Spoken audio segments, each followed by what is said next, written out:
Hey, we're much better. We're golden. You can go. All right. I guess, according to the tech people, we are live. Welcome to Airplay. This is the first live and live streaming Gamergate debate. My name is Michael Koretsky. I'm a national board member with the Society of Professional Journalists. If you have no idea what the hell I'm talking about, go here, SPJAirplay.com, and follow along. Airplay is really a series of 3 debates. The first is the shortest, and it's right now. We're going to attempt to answer this crucial question. What the hell is Gamergate, and why should I give a crap about it anyway? Here to help you give a crap about Gamergate is our panel. Representing Gamergate, as chosen by Gamergate, Alum Bakari, Ashgal, and Mark Seb. And in true journalism fashion, we're going to give them 30 seconds to talk about their entire life. Alum. Hello, I'm Alum Bakari. Can you all hear me? Yes? Good. I'm a writer for Breitbart News, and I got interested in Gamergate sort of when it first arose, because it seemed to me to shine a light on the growing tendency in new media, so, you know, the Gawkers, the Voxes, and BuzzFeeds of the day, to tend to engage in narrative over truth, and also the general growing hostility, both amongst the new media and on social media, to dissent and a growing tendency for uniformity of opinion. I'm Ash. I'm an opinion writer with the Washington Examiner. I've been a gamer my entire life. My parents are gamers. My brother is gamer. I go home from work and I play video games. So for me, the narrative was always very important. The way that gamers were being portrayed in the press and the way that the games media was treating games in general. Hi, I'm Mark Seb. I make videos on YouTube under the name Action Points. And a lot of the issues that Gamergate seems to care about are things I've been talking about for a while, a couple of years. So it just kind of seemed inherent that I would fall into this discussion at some point. Yeah, there you go.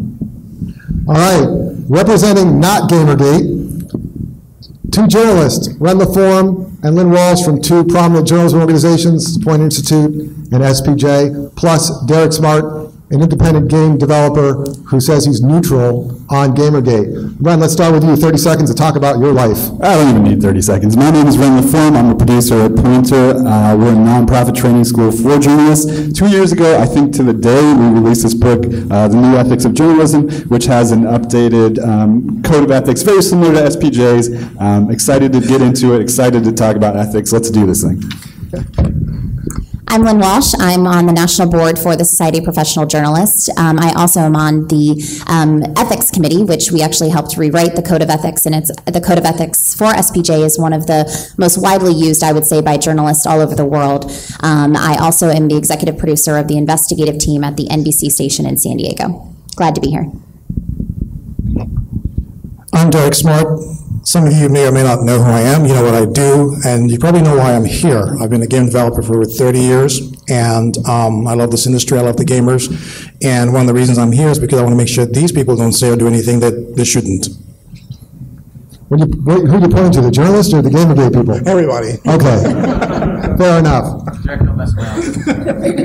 All right, so we're going to try something a little weird. If it doesn't work, it doesn't work. But we're going to talk about what is Gamergate, and I want to introduce, this is Sharon Dunton. She is president of SPJ Georgia, which is a finalist for Chapter of the Year in SPJ. She's a journalist and a mother, and she's actually here for the journalism conference. It's going on next door. She knows nothing about Gamergate, so she's both ignorant and intelligent, if you catch my drift. So I would love to try this. For 3 to 5 minutes, Gamergate panelists, can you explain what Gamergate is to Sharon and why she should give a damn about it? And I'm actually going to hand her my mic, because if she has some questions, she's a journalist, she'll interrupt you and ask them. So let's see what happens. And then afterwards, we're going to ask these guys what they thought about what happened. Okay, Mark, do you want to start? Hi, Sharon. Hello. All right, so you all know what Gamergate is. Okay, Gamergate is a hashtag that was used by gamers when they found out about a conflict of interest between a game journalist and a game developer. What makes this different from past incidents, you know, of potential conflicts of interest, is that when people try to discuss it, there was this concern, not a concern, but a focused effort to sort of paint the discussion as harassment. So it just, Streisand effect, it made things worse. So you're talking about exchanges between gamers that became uncomfortable for some people. Is that correct? Can you rephrase the question? Well, for example, gamers are having conversations between each other when they're playing games. Is that correct? Well, no. So, or is this a whole different social media? Kind of social media. Okay, so most of the communication happens online, whether it be through Twitter, emails, articles, blogs, etc. And as some of the other panelists might tell you, there's generally this view or attitude to sort of kind of an anti-consumer attitude within the games media. So there's been little way for a dialogue between the consumer or the audience and the journalists who cover the games. So yeah, when they tried to open up, when we tried to speak to them, it just was not happening. What do you mean by consumer? Consumer, people who play games, gamer or consumer, whichever term you would like. Okay.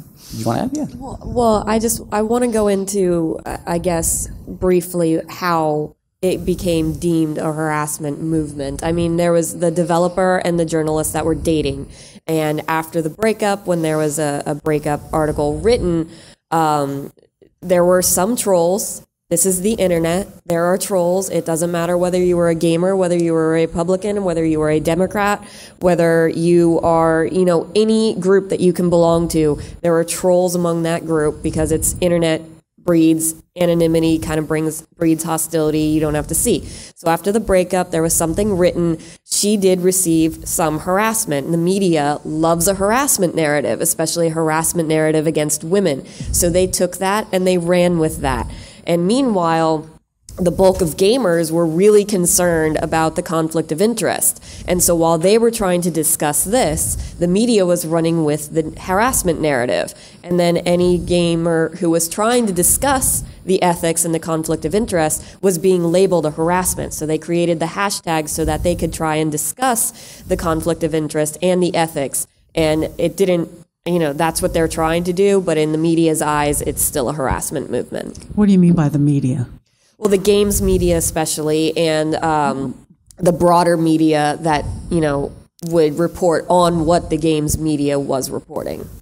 Okay. So is Gamergate, or is this all trying to rebrand what gamers are all about and this social media? Is that what you're doing? You're trying to rebrand or tell people that this is okay and there's really not things going on that everybody thinks is going on? I mean, no, not really. I mean, Gamergate, if you approach anyone who would say they support the ideas of Gamergate online, they'll be very open. They'll tell you as much as they can. Like Michael's commented before, you can't get them to shut up sometimes. But no, it's not an idea of rebranding gamers. It's just the idea that we want our media to present a fair image, whether it be something in favor of the developers, something that does right by them, or something that gives us the information that we hope, would, allow us to make good purchases or just understand our community and industry better. Okay. Yeah. Also, I think it's fair reporting. So, I mean, when Gamergate began, it was just a discussion about a potential conflict of interest between a game developer and a journalist, Nathan Grayson of Kotaku. Instead of discussing this or reporting on it or engaging with their readers, games journalists decided to say all of these ethics allegations are a veil for misogyny and harassment of this female game developer.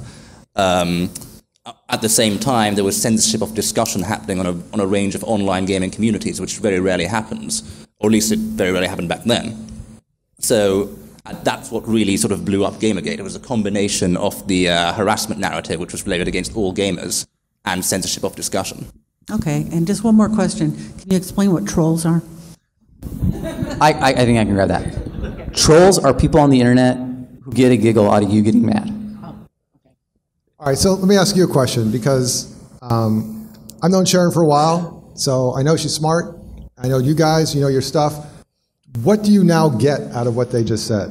Well, what I see is that it's a community that has conversations, and they all have something in common, which is gaming. And there was some kind of breakdown between a relationship, and it sort of went hog wild and took on a life of its own. Am I correct? Yeah. Okay. Thank you. Thank you. This kind of highlights the disconnect of how hard it is to explain something to a journalist in a short amount of time. So let me ask the journalists, what did you learn from that exchange? Or how would you tell Sharon something different? Okay, so when we kind of do a story, you have to make a pitch. Every morning, every reporter comes in, you have to pitch your story. Try to break it down as easy as possible to what the story would look like at the end. To me, Gamergate, as a hashtag, starting out explaining it, that to me is like confusing. I think using the hashtag and Gamergate is how people communicate, but I would tell the story this way. I think there are three main points. There are a group of people that are all gamers. And I think the conversation or the issue is that they have three issues. They have concern over harassment of gamers after they've covered certain issues or that are journalists covering those issues. You also have a concern over media coverage of gamers, both in the gaming journalists, but also outside media. It also sounds like then there are inside ethical concerns over how gamers are covering their industry. That's how I would tell that story, but. All right, hold on, let's pull that for a second. Actually, when you say gamers, do you mean the game's media or like the people who play games? You said how gamers, I've already read, but you said the term gamers, and I'm trying to determine if you mean the people who play them or the people who write about them. I think you're talking about both.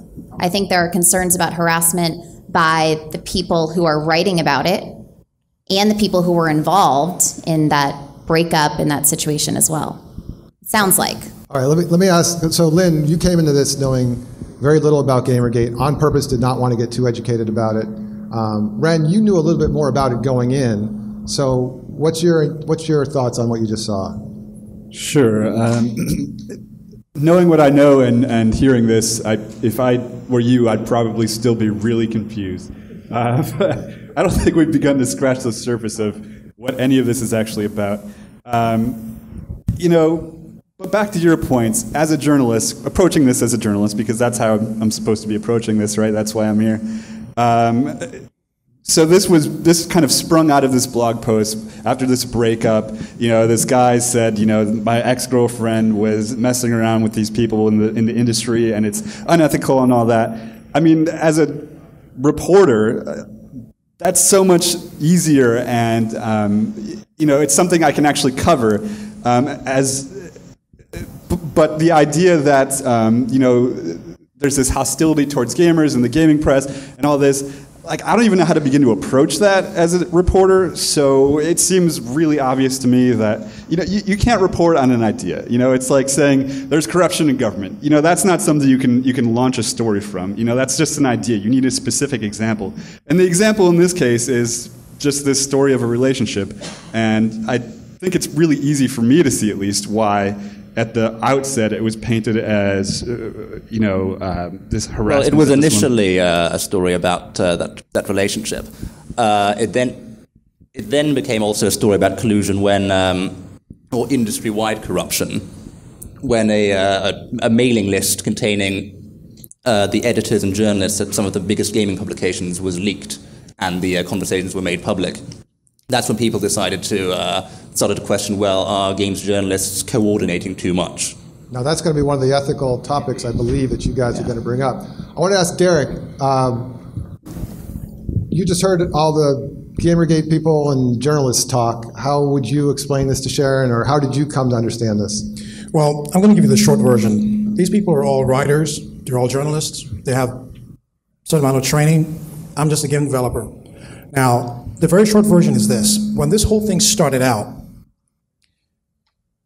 two people were in a relationship that went bad. And one of the people in that relationship got mad, went online, and wrote all this stuff. It's like the cops come, this is a very simple version. The cops come to your house, they get a call about a noise alert. They walk in there and they find drugs. Now you're talking about the drugs. Nobody cares about the noise. That's what happened.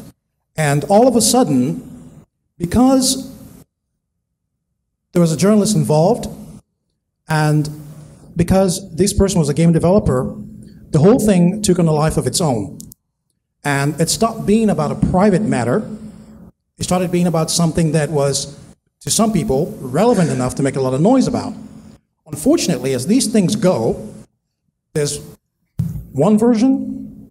It's like an octopus. There's one version, and then somebody makes something else out of it, and then somebody makes something else out of it, and the next thing you have 10 different versions. And by the time you try to find out which of these 10 versions is true, the one that has the most, the one that people promote, that has the most relevance in terms of how much noise it makes and how much it casts people in a poor light, because that's what, I mean, nobody cares about all the good stuff these days. It's all about the bad stuff. The bad stuff has more traffic online than anything else. So once the bad stuff came to the top, that's it. It just went on about harassment and misogyny and all the stuff that was clearly nothing to do with the whole thing to begin with. I'm sure that cleared it up for everybody. I get it. One thing I'd like to add to that. We're focusing a lot on this one example, which sort of helped spark Gamergate, but what has to be understood as well, it was sort of a catalyst for long-running discontent with standards in the games media. There was a whole range of scandals in the years leading up to Gamergate that sort of built up resentment amongst gamers against the gaming press and built up concern about ethical standards. So, you know, it was, yes, the case is important, but it was also just the sort of like the straw that broke the camel's back after a long range of scandals. So what we're going to do in the afternoon debate that starts at 1 o'clock after lunch, we're going to be diving deeper into what is Gamergate, because the afternoon panelists, same on this side, different on that side, are going to talk about how to cover online controversies. And part of that is how you define it. And I know from 3 months of dealing with Gamergate on Twitter that, Ren, there's probably a lot of tweets right now saying, you're an idiot because it's your job, it's your moral obligation, it's your God-given duty to cover us. I hear the chat's really great. So in the afternoon, this is my little tease, we're going to dive into that topic. For now, I want to talk about, is the gaming press ethical? So these guys, the Gamergate panelists, we asked them to come up with 5 case studies, 5 examples of what they say are unethical practices by the gaming press. We're going to break those down with these guys. First, a little warning, and I've gotten a lot of tweets and emails about this. This is not an Oxford debate. There's no script. I'm not a broadcaster. This is not CNN. We're just having a conversation here. So our goal with this is threefold. First, Gamergate is going to outline their examples. We're going to find out from these guys who are ethics experts if it's even a violation at all. Second, if it is a violation, is it a high crime or just a misdemeanor? And third, we want to have enough time at the end so that we can talk about how to fix things, how to make a good gaming press better or a bad gaming press good, depending on your outlook on life. All right, so let's get started. You guys submitted 5 examples. You guys got those about a week ago. We're told not to incredibly study it, but just to familiarize yourself with it, because the goal here is still to talk about this stuff for mainstream journalists and their readers. This is not for Gamergate. This is not for Gamergate critics. So who wants to start on Gamergate and outline as succinctly as possible case study number 1? Well, I can't guarantee it will be succinctly, but I will start. So I guess I would think that beyond gaming journalism, most everyone here and anyone watching remembers the fallout of the Rolling Stone gang rape article from last November.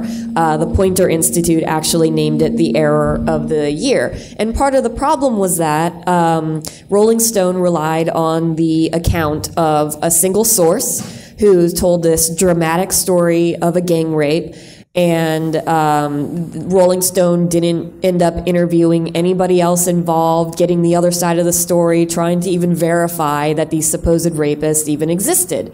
And so the whole story fell apart. And in games journalism, especially with the growing, fallback and acceptance of this gamers are misogynists who hate women, and men in the tech industry are just out there hitting on women and harassing women and raping women, and it's just this, women are just such victims now, that the same sort of Rolling Stone lacks of ethics that led to that story falling apart has been occurring in games media. And so the first example I want to give is of Max Temkin, who, not a video game, but created Cards Against Humanity, which we all play every time we're drunk because it's an awesome game and it's hilarious and it's fun.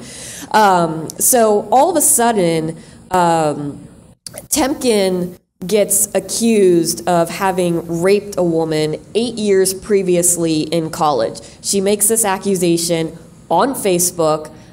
She doesn't go into any kind of details. She just says, you guys have been sharing his work and he's my rapist. And that's all she says. She doesn't give any details whatsoever.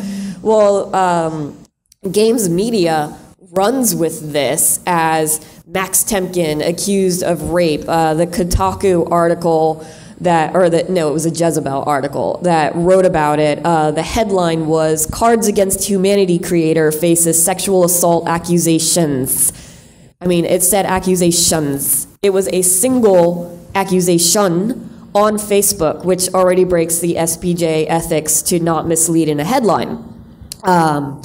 And so they just run with this story despite there being absolutely no evidence of this having occurred. Now, to be fair, there's no evidence it didn't occur, but the onus is on the accuser in these cases to prove that something actually happened. But despite that, nobody tried to actually interview her or to interview any witnesses or to even, really talk to Temkin about it. He had stated a defense on his own blog saying, no, this is totally patently false. And not only did he assert his innocence, but he also acknowledged that maybe he hurt her back then because they apparently just talked and made out a couple times, and then he never called her back. Like, he just stopped talking to her and answering her texts. So maybe that hurt her.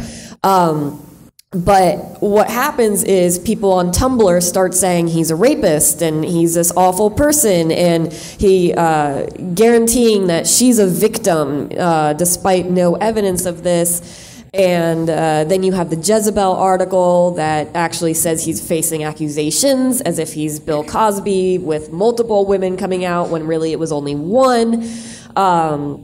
So then you have a Kotaku writer, Patricia Hernandez, which will be discussed by Mark later as far as conflict of interest, but you have Patricia Hernandez on Kotaku who comes out and saying that he responded the wrong way, whereas basically saying he shouldn't have defended himself, he should have been talking about consent.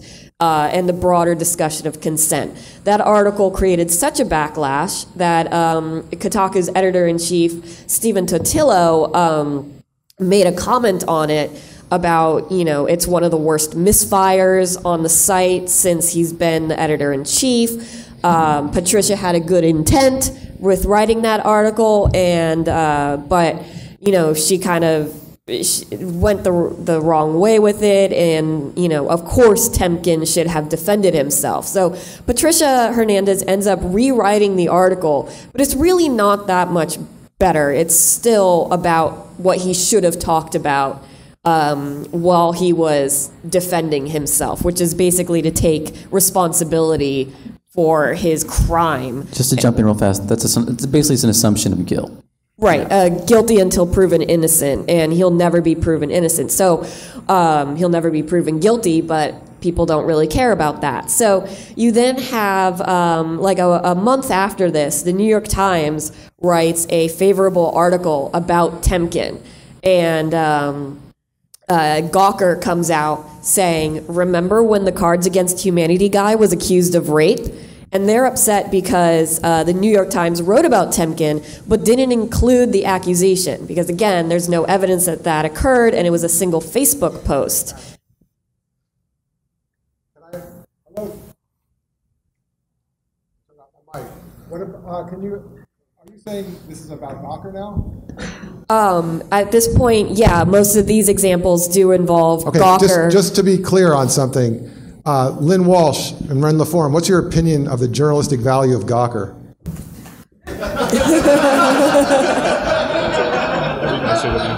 I mean, I would never quote them or cite them, or, Yeah, they've done some really great work. Like the Manti Te'o story was amazing. There are a few other cases like this, but as far as journalistic integrity goes, maybe not the highest out there. Right, but I mean Gawker itself, but then Kotaku is like, they have what, 12 million monthly views? I think 12 million monthly viewers. Right, so Kotaku, as far as games journalism, like it is a site that people go to, and it is a site that gets a lot of traffic. So okay, I guess yeah, my question is this: you gave a very long, impassioned, and detailed case study, but I'm wondering, because it had so many moving parts, how much of this have you digested? Or do you want to ask questions directly to them to kind of get to the bottom of it? I just want to say one thing. I mean, when we're talking about something really serious and you bring up Gawker, it's like bringing up, Fox News when you're talking about, serious news, discussions. I mean, there are different kind of sites that write different things, and they all have different standards. And what people tend to forget is all these people are all people. You can't hold somebody to a different standard if you want to hold somebody else, especially if a journalist. Actually, let me ask a question, because Ash also mentioned Kotaku, which is, for those who don't know, a very large gaming website. It's run by a guy I had several conversations with, who's a Columbia journalism grad. For a game developer, how legit is Kotaku to you? Well, they're pretty legit to me. I mean, again, it's all this. I mean, everybody holds the New York Times in highest esteem and a whole bunch of other publications. And again, a lot of times there are different stories that ring true with some people, some hit or miss, but there are more hits than more misses. So Kotaku, Gawker, all these media outlets, they're all written by people. And there's all people who have different personalities, they have different beliefs, they have different aspirations.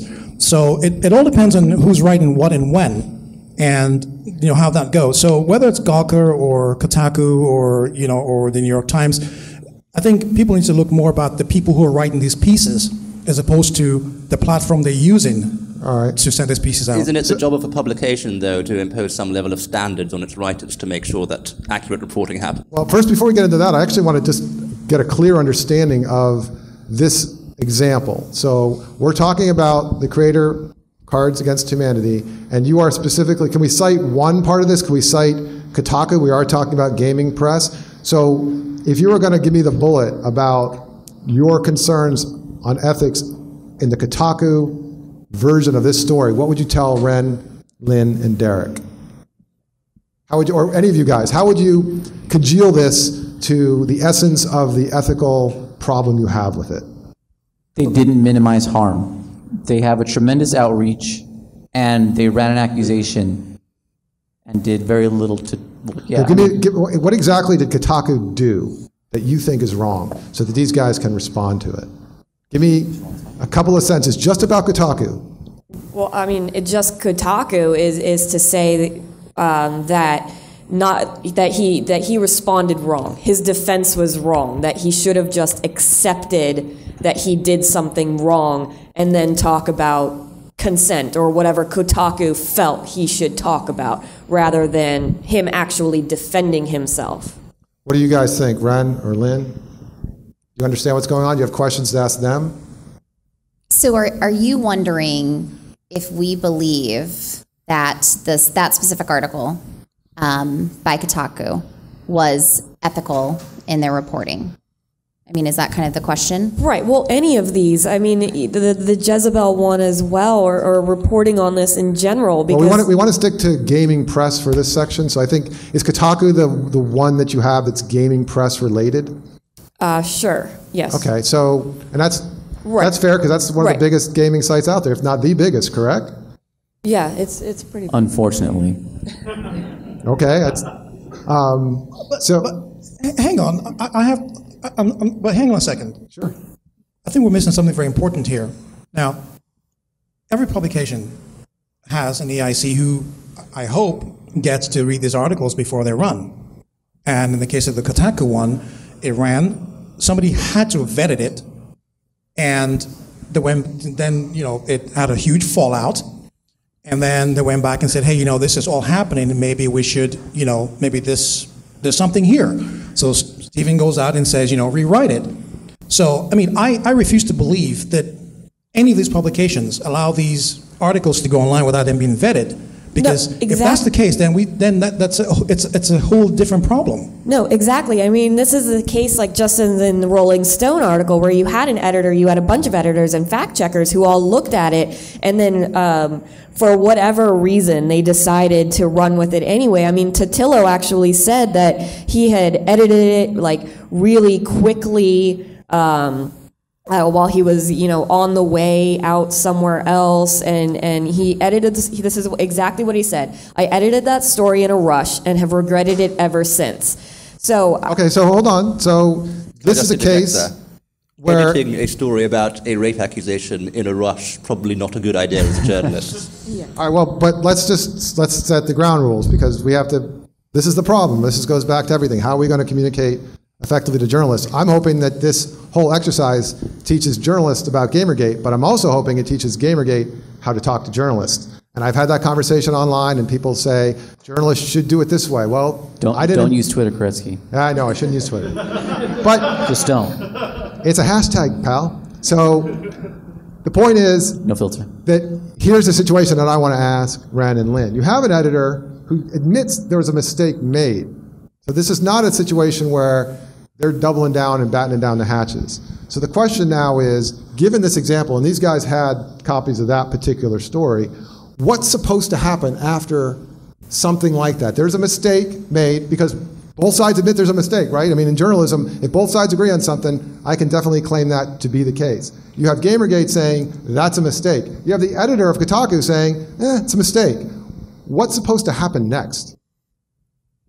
I mean, the first thing I will say is, unlike someone who's a lawyer or who is a teacher, journalists aren't licensed. I will just kind of bring that up. SPJ does not license a journalist. It's guidelines. We are here as a resource. Pointer, same thing. No one's handing out licenses. So if someone does write something that's poor, they don't get their license taken away. They may never get a job again, because actually in this industry, everything's based on your reputation and people believing that what you're writing is ethical, accurate, and true. So supposed to happen is kind of, I just want to kind of clarify that. If it was me, if it was, my team, a correction would absolutely happen as fast as possible. When we do corrections, we do it so if something airs at the 6 o'clock news, we would then air it in the 6 o'clock news. If it aired in the morning show, it would air again in the morning show. On the web, there would be a correction. We have a policy where we do not take things down, though. We will correct things, and we will say there was a correction, and the link to the earlier article will remain. But again, that's where I work and other places I've worked, we have our standards, and everyone is taught those standards. The editors are responsible for upholding those standards. If you don't, there are repercussions. So let me ask about this, because this is the interesting part, at least personally to me. This story went up, it was wrong, and then the editor apologized. But when did the editor apologize? How long after the article went out? Because what Lynn is pointing out is what a lot of mainstream publications have, is a corrections policy. Ren, tell us a little bit about how corrections policies work at newspapers. I don't know. They work. Well, on your ethics code, your own ethics code, what does it say about correcting mistakes and how quickly you're supposed to do it? I don't know if there's anything specific about correcting mistakes, but in this case, if you go back and look at those articles, it's heavily footnoted right at the top. This article has been corrected, there was incorrect information. The problem with corrections on the internet is that stuff gets disseminated, and then when you have a correction, it's really hard to get that correction to go as far as the original information did. It's just not something that's going to happen. In a print publication, you can put that correction right where the story was originally, and maybe the next day people see it, that's what you hope, and you get that out there. But once something's out on the internet, it's out on the internet. It's staying there forever. If I may just jump in, just to give context to it. So the thing is, Patricia Hernandez has this habit of writing these kinds of articles, these sort of opinion pieces that don't really, seem unfair, and it's not. Isn't she an example, one of your future examples? She is. I guess I want to just wrap up this example with some lesson. So my question is, Opinion. we're going to talk about opinion writing, but my question is this: how did Kotaku correct a mistake? Did they, like Lynn's shop, correct it on their own immediately, or did it require some blowback and it was corrected later? It was a blowback, and then days later she rewrote the article, and you can go find both. They are still, the original is still up there, and Totillo did include an editor's note at the bottom, but again, it took days and it took a backlash from the internet. So that's interesting. I can see Lynn nodding her head, because that's not how it works in other mainstream media outlets. I mean, and I like to think, look, as a journalist, you never want to make a mistake. Whether it's a correction, I mean, that is like my number one thing. I never want to correct something. I don't even want to clarify something. I mean, that like for me, hurts me personally. It hurts my team. It hurts everyone involved. If it doesn't, journalism probably maybe should not be your field. That said, that's why, I like to think if we do make a mistake, we immediately try to do what we can to correct it, to make it truthful. An apology sometimes might be in order. And those are things that you talk about with your team, depending on how far it goes. Sometimes lawyers are involved. What do we say? Those kind of things. But I like to think that the public would be forgiving if you do correct it, make the mistake, admit that it was wrong, and give them the correct information.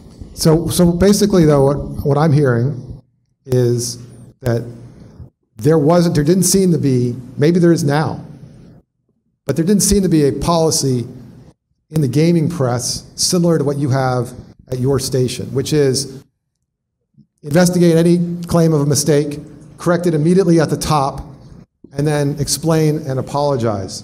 Did that seem like that's the way it happened, or did not happen in this particular case? It did not happen that way. It took days, it took a backlash, and even then, I mean, people are still, because of the way it was reported initially and because of the guilty until proven innocent narrative, I mean, Temkin was just uninvited from a festival, and every time that he got invited, and people are like, why would you invite a rapist? Like, there's no evidence that this happened. It's just a Facebook. And the story, you're telling me the story was, I mean, I know, but I'm playing devil's advocate here. So the story was rewritten, but there was no correction at the top? No, there wasn't a correction in her original article. There was the editors at the bottom. And these articles, these corrections, they never included anything that was like, okay, guys, this is one allegation. It is a Facebook, like, take it for what it is. There's just this whole acceptance that this Facebook post was like on the record fact. There's it was just credulously accepted. Another point I want to make, because Lynn, you mentioned being forgiving after they correct their mistake. I think gamers are probably less inclined to be forgiven to Gawker, seeing as less inclined to be forgiving to Kotaku because it was part of the Gawker media network, which then went on to report on the case again and again very poorly. All right, I want to get to Ren, but let me ask you a question, Alam. If Kotaku and other gaming media outlets that have angered Gamergate did what Lynn said consistently, because they're going to make mistakes. We're all human beings. And yes. Journalists write the first draft. I know what you're asking. Yes. I can explain. Are you saying if they corrected all their mistakes, apologized for their past mistakes, and would gamers be forgiving? Right, because I will tell you this. I had a conversation with Stephen Totillo, and I asked him to give me he didn't want to be here, and I asked him to give me on the record responses to your Gamergate's 5 examples, because Kotaku is kind of woven throughout those. And he basically said no.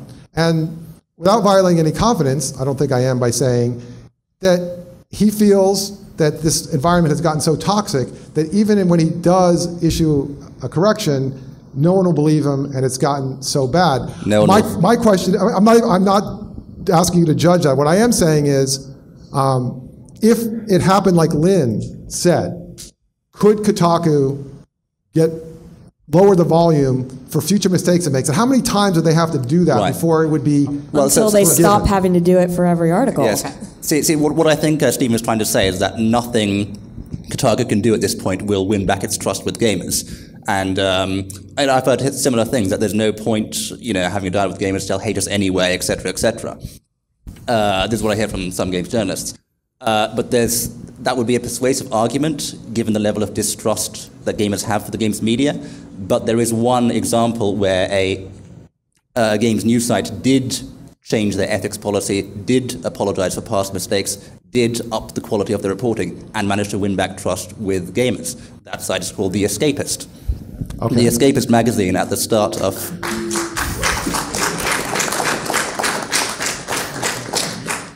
Golf claps all around, okay.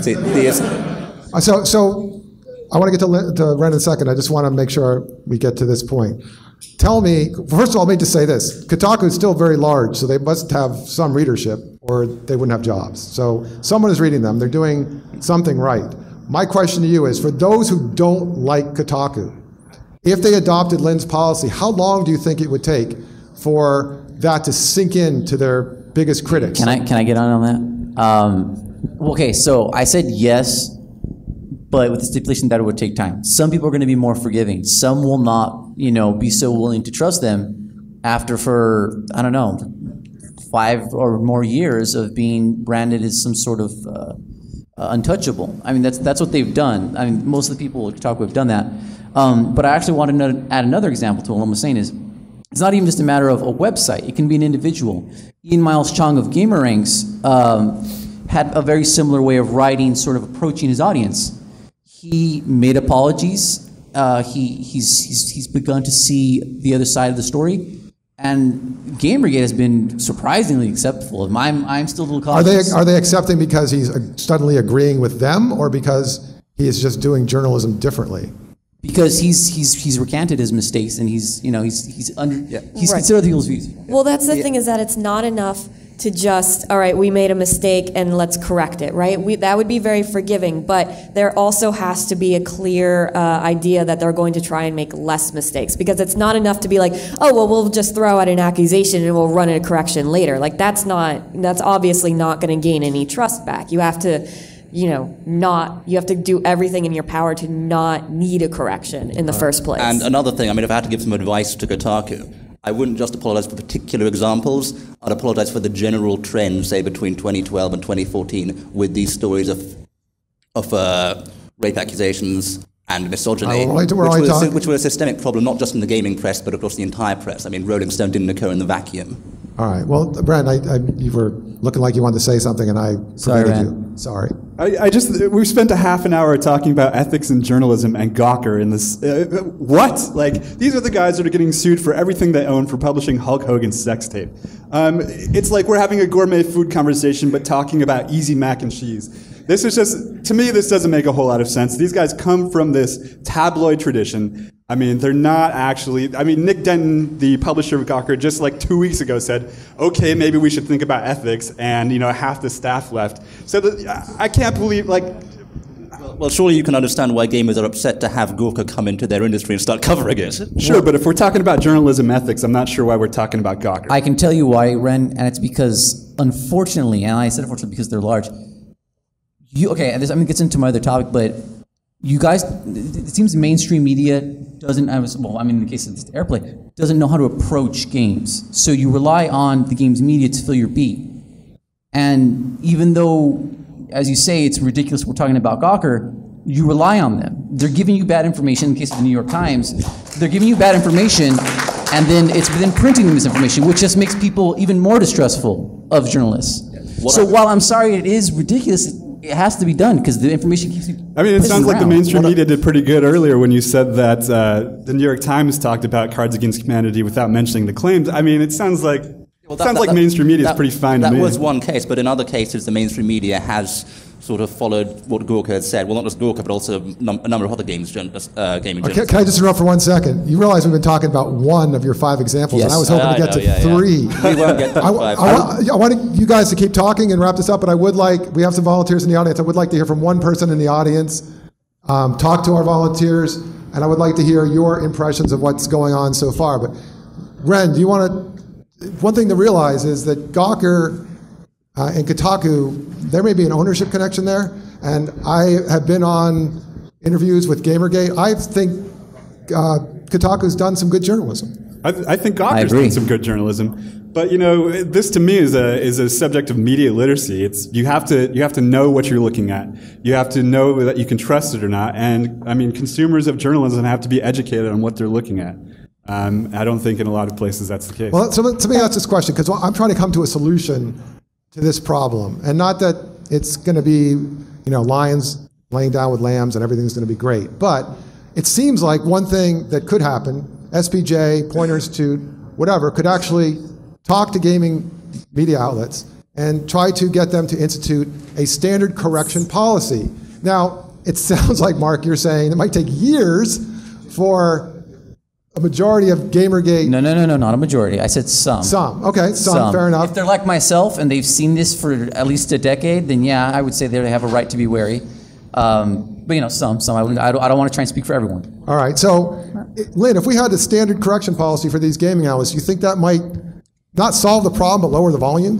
Well, that's what I was going to say. While yes, it might be Gawker, they still have a great reach. And while I like to think that my mother knows the difference of what link that is being shared, and I love my mother, I'm not sure that everyone does. So it's very, very important, I think, that if you're writing online, if you're doing anything, whether you're blogging or whatever, that you do have your own ethics code, you're looking at professional ethics code, and you're adopting those to act appropriately.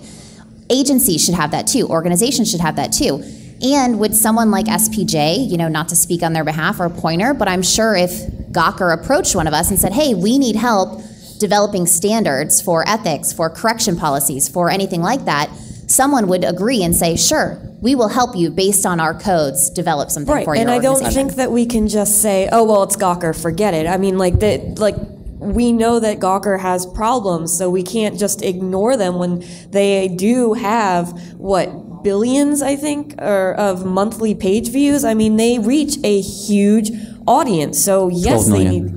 Well, that's Kotaku specific, but Gawker in general needs reform, and it's not going to come from the top. So it has to be that grassroots. And the thing is, even if loads of people think, they're crap, and, experts on journalist ethics think they're crap, their stories still do real damage to real people. I mean, Temkin is just one of the examples. Yeah. Right. Mike, I mean, well, I just want to say one thing about collectively what everyone has said. It's that it's about people who write these articles.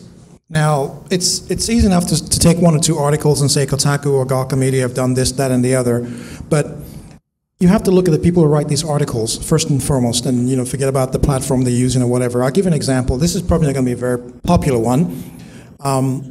Nathan Grayson is a very good gaming writer.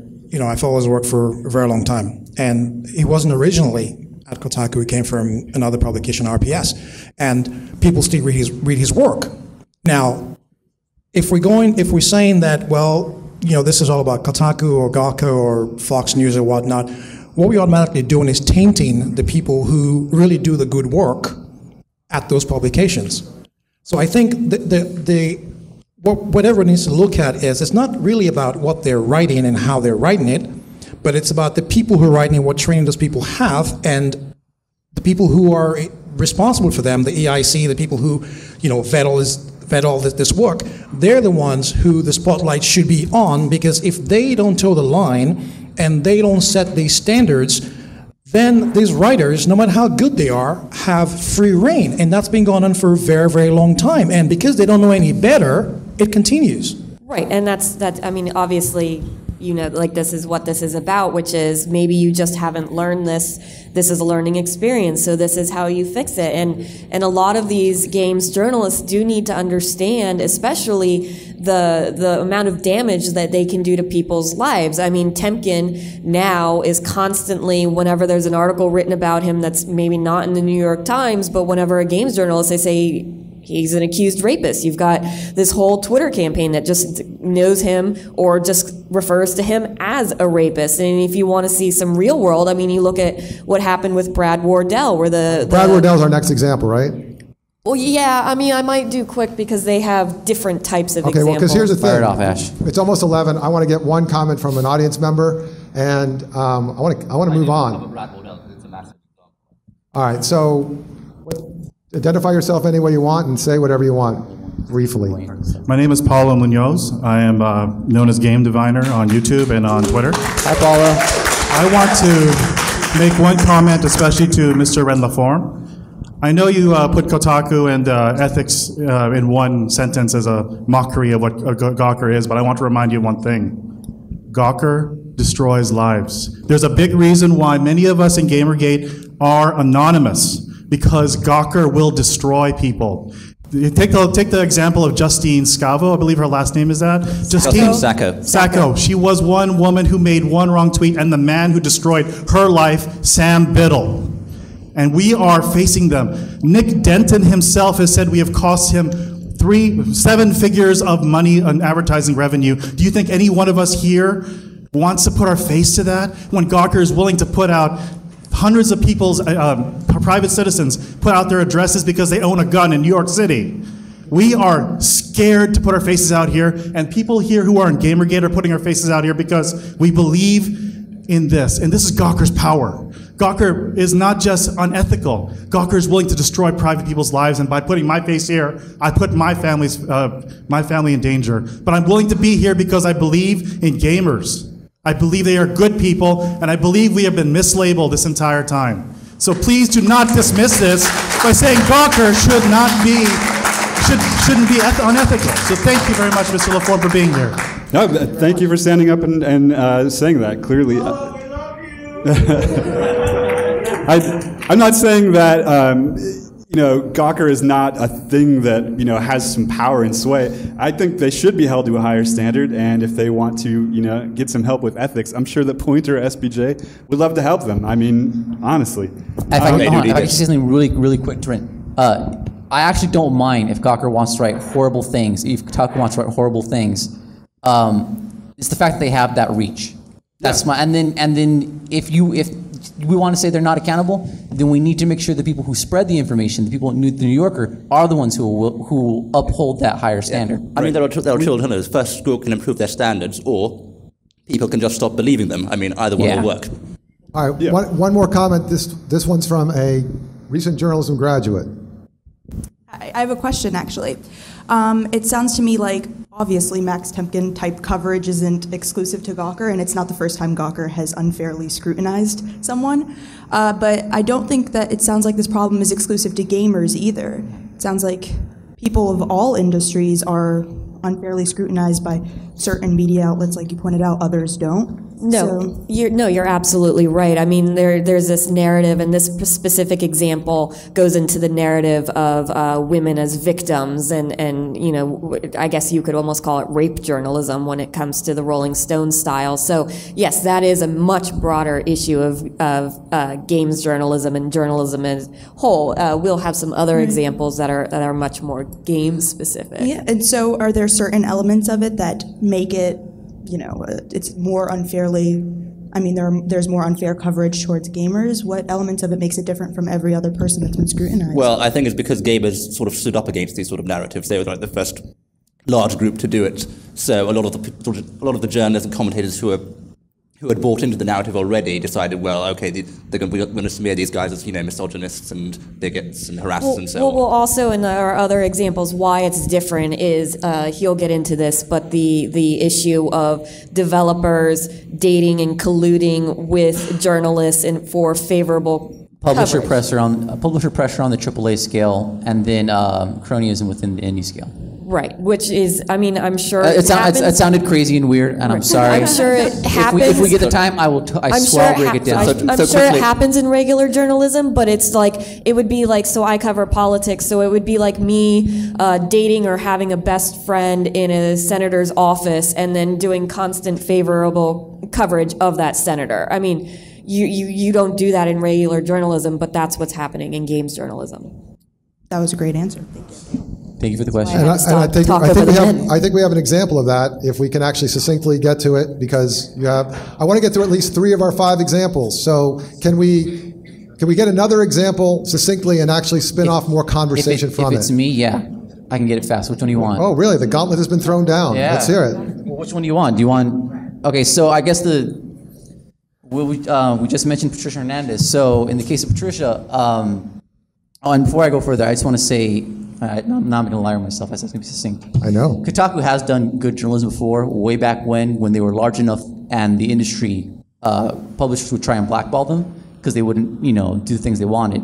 And they would stand up against that. But it's of recent that they've started to, do these shady things. But anyway, Patricia Hernandez wrote 6 pieces that were favorable to an indie developer. To what developer? An independent developer. Okay. An independent developer is someone who makes games without the financial support of like a large company, like So a that would publisher. be like Derek, right? Yes. Doesn't Derek, perfect, doesn't yeah. have a huge corporate board behind him. Goes off. He's a and free does artist. He has his vision. Okay. He's not restricted. And just to be clear, in the gaming culture, what are the status of indie game developers? Are they considered minor league or like heroes or whatever? Well, it's as Derek would probably tell you, it's kind of both. I mean, recently indies have gotten a lot of attention, but there's a lot of people who've been working at it for a long time and just don't seem to get any spotlight. And that's really mainly because of these conflicts of interest. There's a sort of this self-interest that these journalists have with various independent developers. So back to the example of... Right, because I have a feeling that Derek is going to have an opinion on this one. But Oh, no, I would love to hear it. I'm sure he's got much more experience on this than me. But in the case of Patricia Hernandez, she had written a piece of a person who we found was her close friend, 6 pieces that promoted the person and was also her roommate. Now, you'll have to forgive me because I don't have much journalism experience, but I'm pretty sure you're not supposed to promote your roommate. Well, let me just I have a add. question. I'm sorry, go ahead. Yeah. Did she disclose her relationship? No, not until Gamergate got involved. So here's basically I asked Stephen Totillo, the editor of Kotaku, about this. He did respond, but he said it was, quote, off the record, not to be posted, quoted, or shared. You see, that's funny because I know Stephen Totillo said the opposite. He said that he always assumed that his writers would then go and then tell him if there was a conflict of interest. Well, so what he did do is he pointed me to something that he had written about this before. So this is his response to what they're saying. Patricia had messed up in writing about some friends and former housemates without always acknowledging they were friends or former housemates. She thought some of it was obvious and other cases didn't think it was relevant. Her passion for covering interesting games, big and small, should be obvious to anyone who regularly reads Kotaku. And I don't think at all she was ever plugging work she didn't think was cool. But disclosure is good to ward off even the appearance of impropriety. That's why, back in August, after I tweeted about my standards for disclosure, basically, if you think readers would want to know how you know a person, then you should tell them. And after people dug through her entire Twitter history to raise questions about some people she tweeted with, we then applied updates to some of the articles she had written. Mind you, Patricia is someone who has been harassed by people who dislike her work and spread fake articles to discredit her. She's had to deal with a lot of bullshit along the way, all the while writing some of the best and most interesting stories about games month in and month out. But isn't that what a journalist goes through? Well, I just wanted to, I wanted to give Lynn and Ren some background. So basically, this is another example. These guys picked out this example, and I went try to get to the source, where the editor-in-chief is admitting that something was wrong. However, there are nuances in that response that I wanted you guys to address. Well, I was going to say, if I have a reporter and they want to cover a restaurant, or we're doing an investigation on the restaurant's, cleanliness, if they have any ownership or their friend has any ownership of that restaurant or any connection, they absolutely would not work on that. Not only would they not work on it, but... It's a nice feeling. Journalists aren't used to applause. You guys should really like Gamergate. We do this sort of thing a lot. But not only would they not cover it, because we have instances where we ask reporters to disclose any kind of any involvement they have, whether it's volunteer, it might be a local community group, whatever it is. And if anyone is covering that in the newsroom, they are not associated with it, they're not involved in it, they're not involved in the notes. I've had meetings where we ask a reporter to leave because of their involvement with a nonprofit or something, and that's our standard. And I feel very, very, we're very strict with it. And I think what happens then, it doesn't put me as an executive producer or an editor in a position where the team's worked months on something. It's a great piece of work, and then the only thing anyone focuses on is that conflict of interest. And I mean, that's, one, we do it because I think it's the right way to do it ethically, but two, because we want the work to shine through and we don't want to give it the chance of having it to be focused where they're going through someone's Twitter feed and now the conversation is, well, they only did that story because it's so-and-so's brother or something like that. So even a disclosure in that instance, if she were to disclose at the beginning, I don't think that it would really help because you get through the entire article and then oh yeah, this game was by my best friend. If it was me, I wouldn't have her involved with that at all because of the relationship. But let's say that even if someone else is writing about it, I would say maybe there could be talk, and I would consider, do you disclose somewhere in the article that someone on your staff has a close relationship with this person? I think that might be I think I wish that you were involved in game journalism. It would make things a lot easier. No, just to speak to that point, and I do this with caution, because once again, I try not to speak for all of Gamergate, or many people beyond myself, but what I've seen is for some people, it's fine if they put a disclosure. If they just say up front, I'm friends with this person, the gaming audience, as you've seen, they're invested enough, they make the effort, they go look for answers, that they're like, if they just tell them, I'm friends with this person, they don't feel they're being lied to. They're like, okay, I can then make this judgment and say this writer's passing their opinion through this lens. And that's probably just enough. It's the fact that the media becomes hostile and anti-consumer or anti-gamer, whatever you want to call it, is I think what's really made a mess of the situation. Ren, can I ask you a question? I love putting you on the spot most of all. I love it. I want to reread. Wish I could read the chat. I don't want to read it either, don't worry. I'm going to make sure that your Twitter feed is just going to get bombed. I want to reread one sentence from the editor of Kotaku's response and get your thoughts. Actually, two. The reporter thought some of it was obvious and other cases didn't think it was relevant. And then the editor says, I don't think at all that she was ever plugging work she didn't think was cool, but disclosure is good. Disclosure is good. I think if we come away with anything at the end of today, it's that the Gawker network is not the most ethical place. Actually, with the disclosures issue, that wasn't just Kotaku, that was endemic across the gaming press. There were problems at PC Gamer, right. So, I mean... Actually, there was even a problem with The Guardian. Is Well actually on the drinking game bingo thing that I saw earlier? Man's British, come on. Should I just jump into the next example then? Hold on, I just want... This is a slam dunk for you guys. You got one. You got an ethical dilemma here. Look, this is unethical. I agree. I'm sorry, but we have to keep going. The ride never ends. We have to keep growing. The ride never ends. Ren, on that point, so I assume then you wouldn't agree with the culture editor of Vox when he said Gamergate has yet to uncover any legitimate ethical problems in gaming journalism. I mean... He must be wrong. Yeah. He's wrong.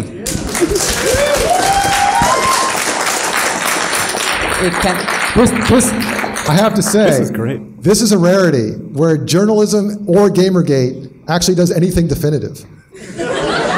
I'm telling you, if you guys just talk to us more, don't like Twitter so much. Did you have anything else to say about those comments? Because you're smarter than me. Go ahead. No, I don't know about that. But I think you can't. And I love the reporters I work with, but because they're so involved with the story, they're gathering the facts. They're sometimes not thinking of the bigger picture. That's why it is very important for the editors, for the producers, for news directors, whoever it might be, to be thinking about these things for them. And I literally will ask those questions to people. Do you have any involvement? Do you know this person? How do you know this person? How do they know this person?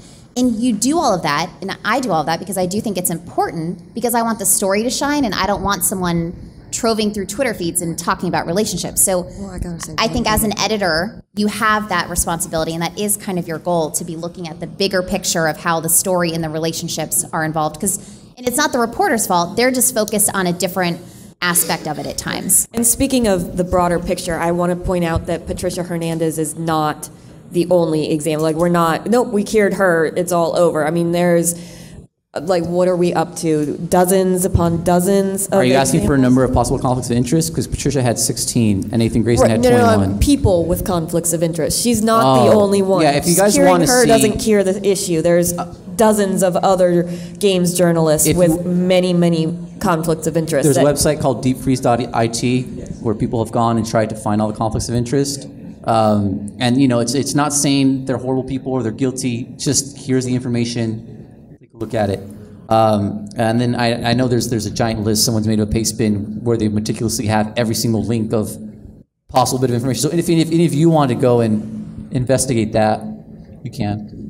In our ethics book, the new Ethics of Journalism, available in fine bookstores near you, the ethics code in SPJ says act independently. We changed that a little bit to be transparent, which is essentially the same thing. But it acknowledges the fact that in some of these communities, small, indie gaming communities, for example, it's almost impossible to not have friends in the industry, to not know people. And so we clarify that in cases where you can't get around not using people who have relationships, to be as transparent as possible, to clearly articulate what you're doing, and to let people know, that this exists. So.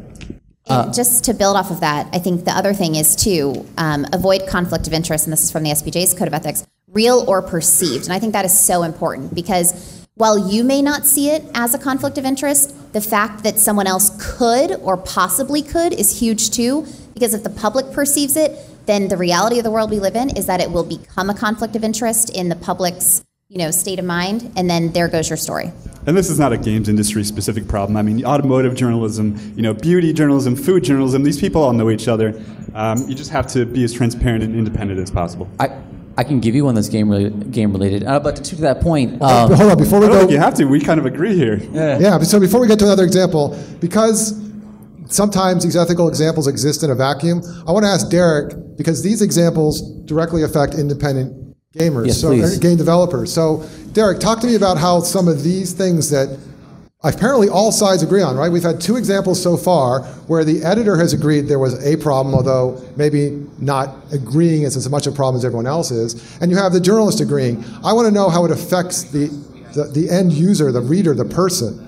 Talk to us about that. Well, first, I agree with all of them. I mean, there's no debate about that. I mean, we all know that there has to be these disclosures. You have to be upfront about them. The way it affects, well, it's not about how it affects independent developers. It affects everybody. It affects gamers and developers as a whole. But as I mentioned earlier, this problem has been going on for a very, very long time.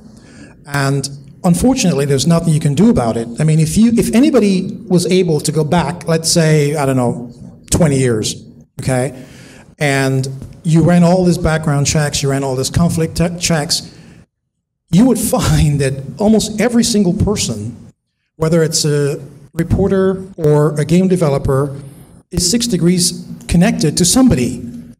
And the other thing about it is, I've written several articles about this, because the industry it's so insulated that you find some of these reporters and these writers, they stop writing and then go work for a video game company, or they go into PR. I mean, there's a whole bunch of them. They used to be gamers, then writers, then they're in journalism. If I could just jump in there, it's like Congress. They become they're politicians, right, and they become lobbyists. In politics, we call it a revolving door. Right. So that's precisely. So I think you're seeing Ren and Lynn smile because that happens in journalism too. Yeah, but here's the thing: but gamers are very passionate about this stuff, and gamers are really loud. If they don't like something, they're gonna scream. Let's put it this way: if somebody was on Food Network and they burnt a burger, I mean, you forget about it when the broadcast ends. Gamers, you write something that's not right or something that doesn't gel right about something they love, you're going on vacation for a long time. Let me ask you about that. We're going to take a question from online or a statement from online, whatever they can get up in the control booth, but I want to ask you about that. Why does it seem that gamers are less forgiving about mistakes or burned burgers than other groups? Why is that? You work in this field. They're obviously not very forgiving. You make a mistake in a game, you will hear about it for the rest of your life. Is there some reason they're different? Right. There's a very good reason why it's different. Gamers are unhinged. That's the first thing. Totally unhinged. You're talking about your customers, right? Yes. Yeah, I mean, they're totally unhinged. I mean, let's put it this way. For as long as I've been a gamer, I was a gamer first, then a game developer. I mean, when I figured out that, they actually paid me to do this stuff, it was all over. And I knew that the entire thing about gaming, as passionate as everybody is, as unhinged as they are, okay? And the whole thing about anonymity, if the gamer doesn't like something, they don't like it. That's pretty much where it ends. If they like something, they like it. And they're unhinged because the whole purpose of gaming, I mean, I always say to people, gaming is about drama. If you take out all the drama, all you have left is psychosis. Oh, Jesus. Okay? And the bottom line is, people are antisocial by nature. Now, if you've got a good game, games bring people together, all kinds of people. Whether it's your mother, your father, your brother, your sister, the guy down the road. Gamers is a collective entity. And when you bring all those different people together, and you have that one loud voice, the fact that they all feed off each other, somebody can say, hey, I'm here, and somebody say, hey, I see you, that's what gaming is about. That's the collective. That's why Gamergate is the way it is. Because these people are all unhinged, and they can say and do what they want because they're passionate about this stuff. All right, wow. Can I respond to that super quick? Super quick. I have to resist a little bit that you said unhinged, but just 2 points why I think it is the way it is. I think we have to be careful not to confuse, someone mentioned this to me the other night, we're not to confuse online with gamers, because online, and it doesn't even matter if you're anonymous, I mean, if you go look at Yelp, people will tell you how awful your shop is or what have you, but online people go crazy with their opinions. And the second thing is, if gamers seem more invested, which I would attribute Gamergate to, it's because unlike movies or books where it's kind of a passive experience, gaming, you interact with it, you have to be invested in it. It's not something you can really do casually for like long hours. It takes an effort. I mean, you can play Candy Crush for a bit, I imagine, but you can't, I don't think you can really call yourself a gamer at that point. But in any case, Ouch. So, what? I'm okay, but anyway, but yeah, so there's this, it's a personal investment, I think is what it is. So this is something that's interesting. Ren was mentioning that there are similar problems, ethical problems in many niche kinds of journalism, food reporting, automotive reporting. But maybe one of the issues here is that it's just a lot more passionate in gaming, so that journalists... Which isn't bad. Well, not bad. No, I'm not saying it's bad. I'm saying it's something that mainstream journalists have to accept. Is there a question from upstairs, from online? Do you guys want to read that from the booth? Right. So, while journalists are certainly held accountable to codes of ethics, how will this apply to amateur journalists or to bloggers? Interesting. Basically, if it's not Kotaku, if it's somebody trying to start their own blog, how are they supposed to learn about good journalism ethics, and apply them? So I think if you are writing online, whether it's your personal blog, Facebook post, whatever it is, I think you have to be aware that it's public, even though you may think it's private. And I think if you want to be taken seriously and respected, that you should have some kind of ethics in place. And I think if you want to turn, there are codes out there, and I mean, I think SPJs is one of them, journalists who have been doing it for, years, who can give you that kind of advice. In my opinion, you don't have to be with a news organization to adopt a code of ethics or abide by it or follow it. I think everyone should be. As far as getting advice, or if you have questions, you can contact SPJ, you can contact Pointer. There are tons of organizations that write about this on a daily basis. Well, what if I'm not an SPJ member? I don't want to spend $76. You can still contact us. So SPJ, they can go download the code of ethics from the SPJ website. Yeah. But you're saying... And put it on the wall. But even then, a lot of this, I don't want to say common sense, but you just kind of think about it. You want your article to be accurate. You want to make sure that you're not giving false information, because that reflects poorly on you. And you also want to make sure that people want to read you because you are coming from a standpoint that's maybe not being a cheerleader for a specific thing when you're presenting yourself as a neutral party. Right. So I guess what I'm wondering here, based on what we talked about, I don't think a lot of people know that, say they're going to start up their own blog because they're mad. Most journalism outlets that are started by individuals are not started because they said to themselves, I want to start a journalism outlet and just do noble things upon the world. No, they were pissed off at something.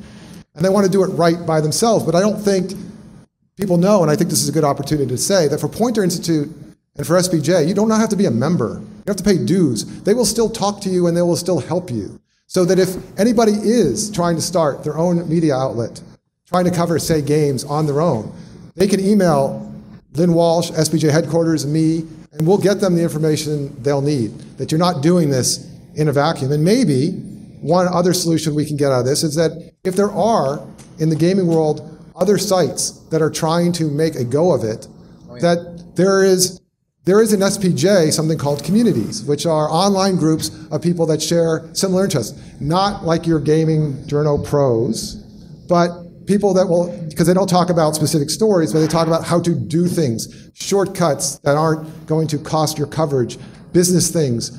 Maybe there needs to be a community of those smaller gaming sites that gamers themselves like, and maybe SPJ can help facilitate them, not dictate to them. We don't even know half this stuff, but we can maybe help. Does that sound like it might work? Yeah. Well, the good thing is, after Gamergate, a number of new sites did spring up in specific response to the allegations of poor standards in the more established ones, and they started off with clear ethics policies. So there was one called Tech Raptor, there's another very popular one called Niche Gamer, and a few other ones as well. Okay. And most of the big sites then, enforce, or they compose ethics policies. I don't know if they enforce them. We'd have to keep an eye on them. But yeah, so despite what the media, the mainstream media might say that Gamergate's all about, harassment, actual changes come from it.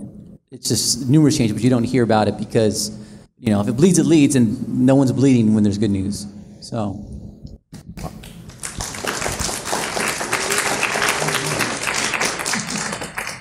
All right, is there any other question from online or anything else? Okay, we'll just keep going on and we'll get back to them later. All right, let's try to get through one more example. I can do it super duper fast. I don't believe you. I bet you're gonna dare me? You gonna challenge me? Okay. I double dog dare. Okay, super duper fast because I know it's something the media has the gaming press has criticized Gamergate for. Within the AAA development, AAA meaning like large development, not just the indie scale, but for a game to be made, it's sort of like a movie. They need a studio, or in terms of games, there's a publisher. The publisher finances the studio or the production group to make the game and or movie. So it's developer would be akin to the studio, the production group, studio akin to the publisher. And this is the Jeff Gerstmann example that you guys have read. Jeff Gerstmann had reviewed Kane & Lynch a 6.0 for GameSpot. He was then later fired because it was scored too low. The website was covered in ads for Kane & Lynch. And this is something that's been in the industry at least the last 10 years, which we know from personal account of Dan Shu, former editor-in-chief of Entertainment Gaming Monthly. So not only is it a matter of on the indie scale of people promoting their friends' cronyism, also on the large financial scale, the publishers putting pressure. Now in this case, is there any acknowledgement that that happened from both sides? In the Gerstmann case? Yes. Absolutely. Okay, because we had two other examples here. For these guys, it's very important to know if, like Stephen Totillo of Tataku, let's say that 5 times fast. He admits that in those two cases that we heard earlier, that something went wrong. Yeah. The issue was whether he was taking it seriously enough. In this case, I just want to make sure, do we know that that's why that guy got fired? Yes, we know that that's why he got fired, because he later went on to form another website that was owned by CBS. CBS then acquired GameSpot, and he was no longer forced by an NDA to not speak about it. He could actually clear the air. That's why we know. Because only years later, when the legal information had cleared, and it was no longer going to hurt some brand, we go into it. All right, so this gets to a facet of journalism called reviewing, which is controversial not only in gaming, but especially in music. Obviously, as Ren said, in food journalism, automotive journalism. And this gets back to something that Gamergate has specifically asked me in the past several months. What is the difference between reviewing and reporting? And should reviewing have a lot of opinion, a little opinion? Are there any rules for that, ethically speaking? And if you want to take that hand grenade? You can do it, I believe in you. I mean, I will just say I have never really reviewed anything, I don't believe, and I traditionally do not work in this realm. So with that said, I don't even know, I'm trying to think okay, let's come at it this way. How would the ethics code apply to reviewers? If I'm reviewing, whether it's a video game, an album from an artist, a new car, or a new restaurant, what parts of the ethics code do I need to especially look at? I think the act independently and the be transparent. I mean, I think those are two things. So if there's some kind of relationship between you or your company where you're working and the product, so in this case, you know, a game or the game developer, I think that should be disclosed. That would come under transparent. That would also come under act independently. And I would also say to disclose that. As far as opinion, how much opinion goes into it versus facts, I mean, I think, isn't that what a review is about? It's about your opinion, I would say. So, I mean, I think... Well, the issue we've been having with the reviews, and he can get into this more, is just the developer is basically, you know, has this power where if you don't give them a good enough review, then you're either financially or your job... publisher. Publisher. Go ahead. Okay, so I was actually going to approach that a completely different way. Go ahead. And that is from something that I do have experience with investigations. Whether, you know, we at local news organizations and pretty much every organization I've worked at, it's ad revenue or it's donations based. So because of that, people always ask me, have you ever been asked to stop working on a piece or have a piece pulled because maybe an advertiser didn't like it? Fortunately, I can say that has never happened to me. Do I know that it has happened to other people in mainstream media? Absolutely. Other people have experienced that. Personally, I think that's wrong. I would fight back against that in my organization. That said, have I been in situations where we've covered something that an advertiser has a big stake in, and we get a lot of money from them? Is our piece critiqued a lot more? Are there a lot more questions from higher ups that you maybe haven't talked to in 6 months? Absolutely. I'm okay with that though, because at the end of the day, if they're just pushing me harder and we know the facts and we have everything together, it still goes to air. And luckily, like I said, I've worked for people who support that. I like to think that everyone working at a journalism publication has those people that support them like that and take the backlash of whatever it comes, whether advertisement dollars are pulled or whatever that is. Unfortunately, not everyone does, but I think that's where we want to get to. That's what every journalist wants. You want to work for someone who says, I don't care if you pulled millions of dollars of advertising, we're going to do what we want because it's in the public's interest.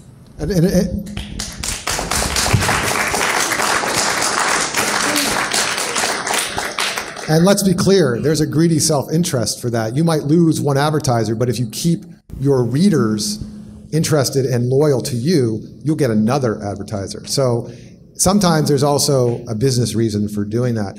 I wanted to ask you guys, this sounds really basic for you guys as journalists, as basic as some of the gaming stuff sounds to the Gamergate people. Reviews, how should they be labeled?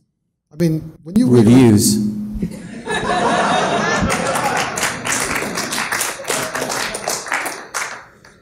Because, well, no, that's a fair question, because it does seem on some of the gaming sites I've seen, even the ones that you guys say you like, because they represent... I don't like any. What are you talking about, Kretsky? All right, that's true. You hate everything and everybody. I'm joking. There doesn't seem to be a lot on these gaming sites. I don't know if you looked at some of those links, but there doesn't seem to be a clear separation as there is in broadcast journalism, where you know if this is a feature or an opinion at the end of the broadcast, where online for mainstream media outlets it'll say opinion or review or sports or news. That doesn't seem to exist as much in the gaming press.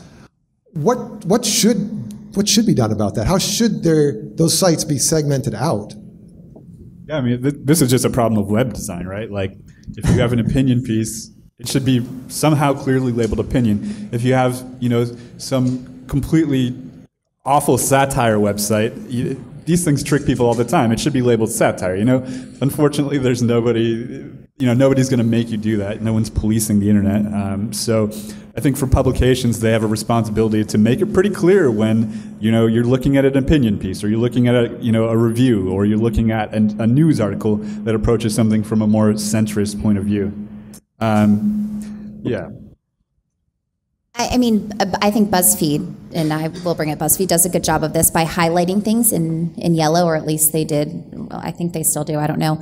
I mean, things like that you can do to tell a reader this is sponsored. Saying sponsored, maybe. I mean, if you went to a concert and everything was paid for, I think that should be disclosed if you're reviewing it. I mean, I personally really do. Does that happen? I don't really see that happen a lot or ever. In my opinion, I think it should be, because if I'm, reading Entertainment Weekly and they're writing a great article about a movie, but it's owned by the same company that they're published by, which happens all the time, I think knowing that as a viewer would help, and as a reader would help me think about, okay, is this actually good, or are they just saying it's good because they want to make money? It sounds like I just asked you these really basic questions, like no duh, but here's why I was asking you those questions. Recently, while organizing Airplay, BuzzFeed did a story on SPJ and this event. The reporter talked to me, tried to interview SPJ solely by email, talked to me, and it was a really interesting conversation because the reporter is obviously leading me by the hand to his own opinion, and I'm like, don't play a player. I mean, I know exactly what you're doing, and then the story comes out, and it's kind of slanted. Now, I'd be totally cool with that if it said BuzzFeed opinion or review of Airplay. I think it's going to suck. What it said was BuzzFeed News, and then the byline said senior news reporter. So they did label it, they just labeled it wrong. So talk to me about the ethics of labeling opinion as news. I mean, the ethics of labeling opinion as news is that it should be labeled as opinion. But so is it a high crime or is it a misdemeanor? I think it's becoming more of a high crime. I think with the internet and with the newspaper, we had individual sections. We had the editorial page, we had the op-ed page. Something appeared on those. It was opinion. That doesn't exist on the internet, and so we have to do a better job of labeling it. I want to ask you guys, as Gamergate representatives, tell me if this opinion is wrong. It seems that more than the examples you cited earlier about ethical violations that may not have been corrected correctly, that this is an issue for Gamergate almost more passionately, that the delineation between what's opinion, what's news, what's a fair review, that even if the strongest opinions, even if the gaming is dead stories that Gamergate hated so much, if they had a big label at the top that said my opinion, would it have still caused as much of a backlash? They still might hate those articles and left 1,000 comments, but would things have been different? No. Rats. Because it came as a result of trying to censor the discussion. It's the Streisand effect. They said, don't talk about it, don't talk about it. Well, that's going to make people talk. It's like when Tom Cruise had this Scientology video. They tried to get rid of it, and people just shared it more. Whether they could have called it anything, but the fact that they tried to censor the discussion is what caused the issue. And not only that, but the labeling of us being terrible people in the process. It feels bad. Right. If you categorize someone as a terrible person, they're going to want to speak up and defend themselves just as much. I wonder, is there some way that if a website, say in the BuzzFeed case, labels something as news and it is not, what can a reader do about that? What can SPJ or the Poynter Institute say about that? Like you said, Lynn, earlier, we're not a licensing agency. We don't want there to be journalism licensed. We don't want the government licensing journalists. Gamergate actually did something about that. What's that? So Gawker had affiliate links or native advertising that they were not disclosing. So Gamergate contacted the FTC, and as a result, the FTC put pressure. And now it's like I think they're like, you want to get on that? I think they modified Federal Trade Commission. Thank you, Federal Trade Commission. Because I've said it so many times. Anyway, so now I think they're working out some sort of legislation where they have to show it now, or otherwise there's some like ridiculous fine or something. Sorry, I just want to showboat a little about what PG's done. I mean, as far as what can be done, I think if it was something that I was passionate about and I wanted to disclose the fact that, this gamer has this relationship or whatever, I think kind of doing what you guys are doing by exposing that, I think is fine. I actually think that's a great idea. As far as what SPJ can do or Poynter, while we may not be a policing agency, we do, when we see something that we might think, whether an individual is part of the organization or the organization as a whole, we do blog about it, we do write about it, and we hope to think that by writing about it, by blogging about it, the public then and everyone else, you're kind of gaining this momentum and people are talking about it, and hopefully the person will stop. Again, at the end of the day, we're not a licensing agency. We can't pull anything. But maybe will that person lose their job? I don't know. There are repercussions maybe within the industry. I mean, that's all I can think that maybe we could do. Yeah, and I think it's on everybody here and everybody watching online too. Just stop consuming it. If fewer people... Absolutely, I agree with you on that. Yeah, you guys use that archive link all the time, right? So you can poke at stuff without actually giving them your ad money. Okay, but here's the problem with that. Is that when I talk to some gaming journalists, just as you guys are insulted by guilt by association, some gaming journalists feel the same way. So there have been some outlets that have done some bad things, but now the Gamergate way of correcting even a minor problem is to use a howitzer to kill a fly. Is anything wrong goes online and the volume is always turned up to 11. That can have a negative effect, Lynn, of making those reporters gun shy about engaging with their readers. And one thing that you'll hear from these guys, especially in the internet era, journalists have to engage with their readers. So there has to be a different way of being successful. There have been examples of Gamergate applying pressure to make changes, some grudgingly, but they got made.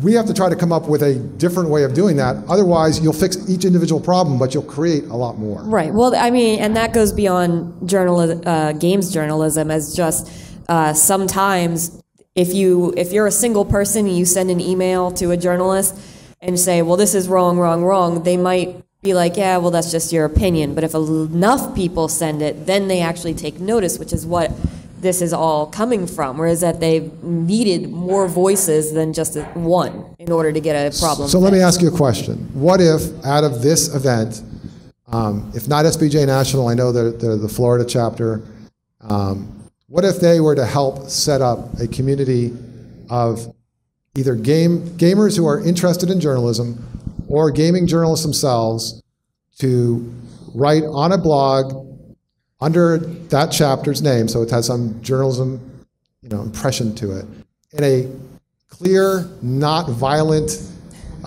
way, would that have any effect, do you think, in the world of gaming journalism? Not immediately, maybe over time. It's a start. I would think the easiest way to solve the problem, if you're saying like how would any journalist try and get into that, is just be sincere. Just be honest and sincere about your intentions. And if you mess up, people will forgive you. You just be sincere about it. It's just that simple. Like I said, if you put a disclosure, they don't even really mind, just as long as you've given them the information. So I just want to, we have a few minutes left, and I want to sum up some ways that things, we might try to make things better. And they're not the ultimate solution, but maybe collectively they would help. We are talking about offering the gaming press some education and some training directly from SPJ or Poynter Institute that I'm obligating these guys on stage to help provide direct contact and support. Not just, hey, check out our webinar, but actually talking to someone. Hey, I host those. They're pretty good. I don't know how to recover from that. If we had direct contact with some of those outlets, if they wanted to give them training to do some of the things we talked about today. Here's a correction policy that works. You don't have to reinvent the wheel and write it yourself under duress. These policies already work. Here's a bunch of them. You can take your pick. Here is a way of spelling out conflicts of interest. Here's a hierarchy. It should go to the news director or the editor. If it's a small operation, here's how it can work. And third, journalism awards from SPJ maybe that say, hey, we're going to reward ethical gaming journalism. Well, instead of just always beating them over the head with a stick, we stick a carrot in their mouth. Positive reinforcement. What? Positive reinforcement. Yes, exactly. So if we had journalism awards like SPJ has that reward good journalism that's also ethical, that's part of the requirements for those awards, would that work? Well, I mean, I'm sure it wouldn't solve all of the problems because you'd still have your Google medias, but it'd certainly be a step in the right direction. I don't think gamers would probably get behind that 100%. Taken collectively, this is maybe a dumb question. Taken collectively, if all those things happened, what % do you think things would get better? How long a time are you putting on it? Forever. I mean, if we do this, we're going to do this. I'm a humanist, so I'm going to say it'll get completely fixed. Because I believe in people. I mean, that's going to be a step, I mean, that's going to be, that could definitely help. I might say as much as up a 10-15% because there's a whole lot of other issues, but it could be a great step. I mean, I think gamers will always, for the foreseeable future, remain hyper-vigilant about their press in a way that other constituencies aren't. I don't think that's necessarily a bad thing. I think that raises standards. I think we've already seen it raise standards on a number of publications. But that, again, that's not really a bad thing because, the press will never, no element of the press will ever become completely ethical. There will always be, whether it's political activists or publishers or game developers, they'll always try and influence the press. So it's good to have a group of consumers that are, watching out for that. We're human. We're still prone to error. You're talking to a bunch of journalists, I know. All right, from you guys, same thing. We're talking about several steps that we can take. I've obligated your organizations to help. Do you hate me? No, I mean, this book, which I will show once more, exists. How much is that book, Ren? I'm not Where can I get it, Ren? It's on Amazon. Okay, you cool. Look up the price. Why not? I'm on a stage, right? I'm not a journalist. I also hear with every book you get a free bag of Doritos. This exists on the internet in a course format for free, so anybody can access it at any time. It's on newsu.org, which is where I work. But I mean, we have a ton of free training courses about ethics, about any number of things, and anybody can take them, and they don't because nobody actually cares about that. I mean, the chat right now is full of pictures of Nazi flags and AIDS threats. How do you work with those people? How do you make them stop doing it? Because those are the inflammatory elements of this thing that get you guys such bad press. I don't know the answer That's to why, getting rid of that occurs in everything, whether it's gaming, whether it's politics, whether it's yeah, but you're stuck with them now. Internet. So for better or worse, these people are attached to you. No. We're all stuck with them, not just Gamergate. It's just the media's fairly represented it. Yeah, but I think you guys are all missing one simple thing. What you guys are advocating is to teach people something they should already know. Well, you really don't need to ask somebody to describe what it is to be ethical people who want to do the right thing will do the right thing. It's really that simple. Now, there's lots of... Lynn is looking at you like she just sat on a tack. Yeah, there's lots... No, hang on. But you remember, I'm in the middle here, so I'm listening and I'm agreeing, but what's missing here is we're talking about adding another layer and to what people can and cannot do or where they can go and read stuff to learn how to do things. The bottom line is this. If somebody needs to be told you're doing the wrong thing, that person shouldn't be writing for the public, okay? There's a very fine line between what's right and what's wrong. A lot of people don't know where that line is. Now, there are lots of publications online. If you want to learn how to, to write, ethically, there's lots of publications online. If you want to write to make sure you don't get sued or because you want to be able to voice your opinion, you can go to EFF.org. They have lots of articles online. Right, I think what Ren is saying, and this is true, and this is something that me and Ren and Lynn struggle with in our own profession, is that there are free resources at Poynter Institute. Correct. And not a lot of journalists, good journalists take advantage of them, but the journalists who need them don't. Correct. So I guess what I'm wondering is there a way to cajole and not only punish gaming journalists to avail themselves of these resources, even if we have to kind of lead them to it personally? You're saying that it's common sense. Derek, if common sense were really that common, there wouldn't be any journalists. But here's the thing, though. It is that's true, but I think what's lost here is, as I said earlier, we don't need to add another layer. I mean, you can drag an animal to the stream. You can force it to drink. The stuff's out there. Most of these writers who are writing these things incorrectly or writing these opinions, labeling them as something that they're not. These people know what they're doing. Let's put it this way. The difference between Fox News and BBC and CNN is obvious. I'm not going there. Well, but no, let's hold on. I just want to interrupt for 1 second because I do want to tell the booth that we're going to take some more questions from online. I do want to float out one more idea that wraps up all of this, and I want each of you to tell me if you think this is a good or bad idea. In mainstream journalism, the New York Times has two different positions. One's called an ombudsman, which is someone who's hired by the New York Times to write bad things about the New York Times, essentially. They're paid to critique their own paper. Now, I don't suppose that gaming journalism is going to do that, but the New York Times and other publications have something else. They have really sounding weird titles like media reporter. Basically, a reporter who covers reporting. So David Carr was one famous guy who did that, was in a movie. But I'm wondering is if what gaming might need, because this is such a passionate audience, is a gaming reporter. Someone to just basically have a website that covers the reporting of gaming. Now, that doesn't always work in other media. I don't know who that is. Let's stop it.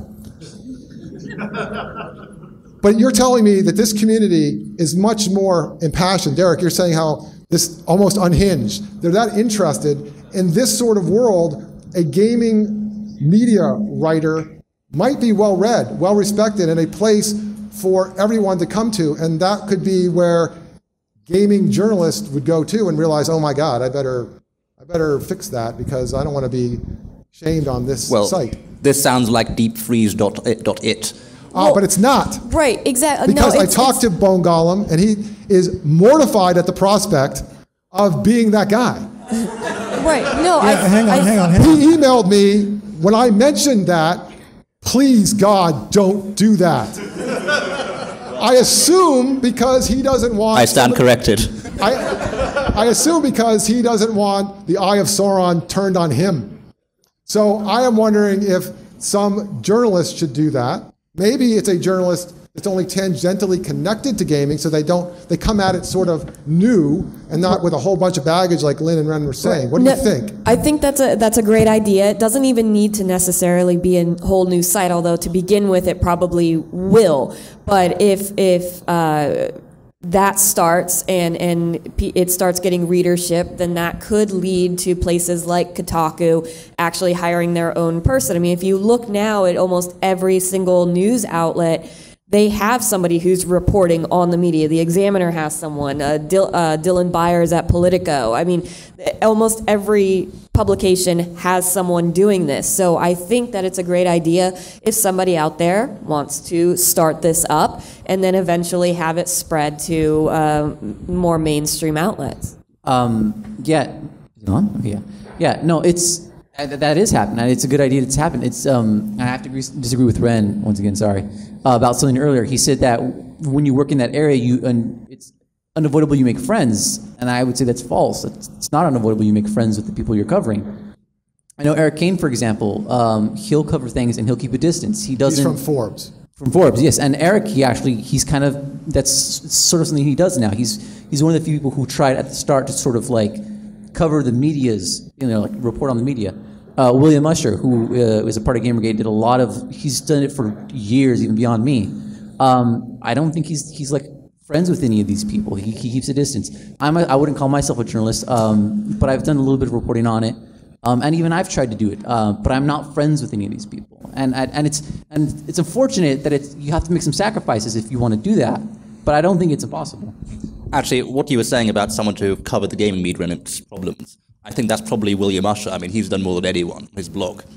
He's covered virtually every ethical allegation on his blog, and yeah, I mean, he knows more than anyone on that. No, and William Usher was on the Gamergate committee that selected you guys, and I understand what he does. I'm talking about something a little more formal, a little more involved, so that in following these journalistic practices, someone from outside of Gamergate, because if you want credibility, when you just like Lynn was talking about relationships, if you have someone that does not have that relationship saying something is amiss, it carries more weight. Look at what happened here today.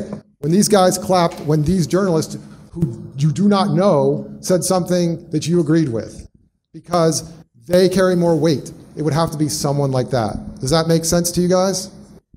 Well, you know what? We're going to see after Airplay if it's just a lot of talk or we can actually make this happen. Are there questions or comments from online? All right. So one question was about amateur journalists or journalists that are interested in getting into games journalism may be discouraged from entering the field due to the intense scrutiny that's being applied to contemporary games journalists. Should they expect similar levels of scrutiny, and is that level of scrutiny appropriate? Well, I would well, the advice I would give is to join a games news site that still has a decent reputation, like The Escapist, or one of the new ones like Niche Gamer. Then I think you'd be scrutinized fairly. I agree that there's a sort of hypervigilance about places like Kotaku, which I think is sort of justified. But yes, you would be under extra scrutiny somewhere like that, but not so much at, say, The Escapist, which has sort of proved itself. And at the same time, you really shouldn't be afraid if you're following pretty simple ethics, like don't report on your friends and your roommates' stuff. I mean, disclose your conflicts of interest and make sure that you have the facts when you're actually reporting. I mean, these are very simple, common sense things that will lead to you not getting attacked in that way. I mean, as far as scrutiny goes. So the short answer is no. Okay. Here's a question. Before we go back up to the booth, here's a question from someone in the audience. Hello. So this is a bit of a cynical question, but while I really like the idea of sort of a journalism of journalism site that can be critical of the gaming media, with the current way that ad revenue and just generally the revenue models for these sites, would there actually be any particular downside to being negatively reported on by this potential site? Like, is there a significant penalty right now if Kotaku is found to be, say, like we've talked about, like having done journalism with poor ethics? Do they suffer in any way from that? Well, I think that the consequence is massive losses of trust, and people go to other sites and they archive your news stories so you don't get any more ad revenue. Well, so I guess that's actually what I'm kind of getting at. So while I dislike the environment of the gaming, well, I'm sympathetic to games journalists disliking the current very fiery, very aggressive environment. If we didn't do that, would there be any penalty at all? Even if everyone just roundly says, like, oh, that's horrible, that you shouldn't be doing that, would they suffer at all if we didn't do anything? I think Koretsky's idea, and correct me if I'm wrong, was to sort of build an authority on this type of thing to where this person would be respected enough to have some type of influence over these people, right? Yeah, basically, what you're saying and what these guys are saying, I guess is true. Gamergate has made changes based on its outrage. The question is, at a certain point, does the outrage kind of come back around and not work? So I'm not saying it didn't work. I'm just saying that in the 3 months, I don't think journalists get offended by outrage. If they do, they probably shouldn't be journalists. But it does just make it really difficult to talk to someone. So we're just trying to come up with any other solution. Do you have any of yourself?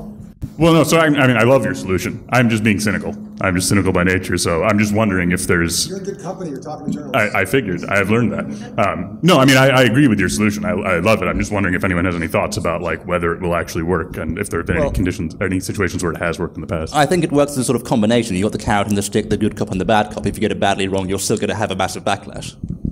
And you know what? If it doesn't work, what did it cost us? Oh, yeah. No. Things will still suck. Thank you for the question. Question from upstairs? Would it be possible for games journalism outlets like Kotaku and Gamasutra to rebuild the trust of their consumers? And if so, what would that look like and how long would it take? Yes, they would probably have to get rid of the worst of the people who have caused the most damage, and it would take a long time. I mean, I don't like the idea of advocating saying get rid of someone. But unfortunately, a number of the individuals, and not all gaming journalism is bad. I like to call them anti-consumer. This Well, component. let me ask you about that, because I can tell you that makes journalists cringe when you're trying to remove someone from their livelihood. No, I don't blame you. If they're writing stuff you don't like and it's accurately labeled opinion, do you still object? I object when it hurts people's livelihood and it ruins their reputations and it makes the industry an awful place. So let me ask you guys, what does it take for a journalist to actually deserve to lose their job? Should we rally off some plagiarism? Plagiarism's huge. Fabrication? I mean, inaccuracies, writing something as fact that clearly is not. And then, sorry, just to jump in with regular media, is that we're seeing those things happen and people not losing their jobs. Brian Williams. Sabrina He's so Rubin-Early is handsome, still though, yeah. employed. Fareed Zakaria has Rolling plagiarized Stones editors and writers? himself. Yeah, they've sort of become big enough brands where these publishers are taking the risks with them. I mean, to go back to the question, I mean, I don't think I think Kotaku could probably. I don't think they would need to go to that length. I think The Escapist has provided a formula for winning back trust, because you have to. Why I keep bringing this example up is at the start of Gaming-It, The Escapist was seen as one of the worst examples. Gamers brought up, instances in the past where they misreported a story, where they got their facts wrong. What The Escapists did was they apologized for all these stories. They published a new ethics code. And when they covered Gamergate, they went and talked to both sides. So let me ask you a question, Alam, about so that. that's the formula you want to follow. Well, actually, no. Well, hold on, Alam. At the same time, people had left Escapists. So it wasn't just reformation of policies and what have you. There were people. But that happened much later when they had to undergo after they started. They'd already won back trust by that point. Right. Let me ask you a question about that, because journalists are very skeptical about these sort of things.